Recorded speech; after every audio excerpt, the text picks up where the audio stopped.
আমরা একসাথে কাজ করব ফরিদপুরের উন্নয়নের জন্য, দেশের উন্নয়নের জন্য।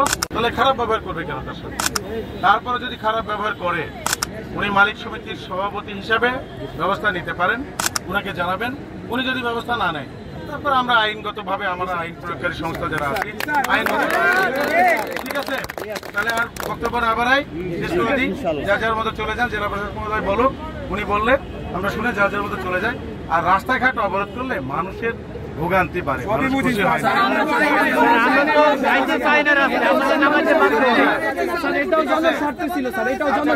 অসুবিধা নাই।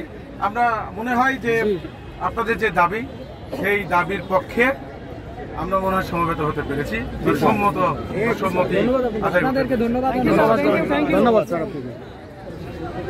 আসলে নতুন করে বলার কিছু নাই, যে এই দাবিগুলো এখানে উঠে এসেছে একেবারে যৌক্তিক দাবি, ছাত্রদের দাবি এবং খুব বড় দাবি না।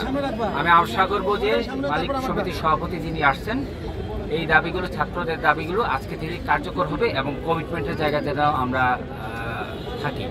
আমরা হয় কমিটমেন্ট করি কিন্তু পরবর্তী থেকে কমিটমেন্ট থেকে বিচ্যুত হই, এইটা যেন আর না ঘটে।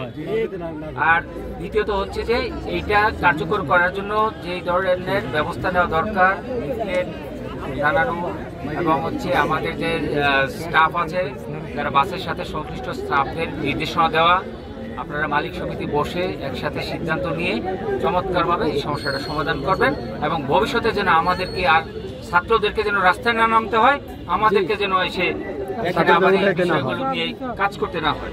আমরা একসাথে কাজ করব ফরিদপুরের উন্নয়নের জন্য, দেশের উন্নয়নের জন্য, তারুণ্যের শক্তিকে নিয়ে। আগামী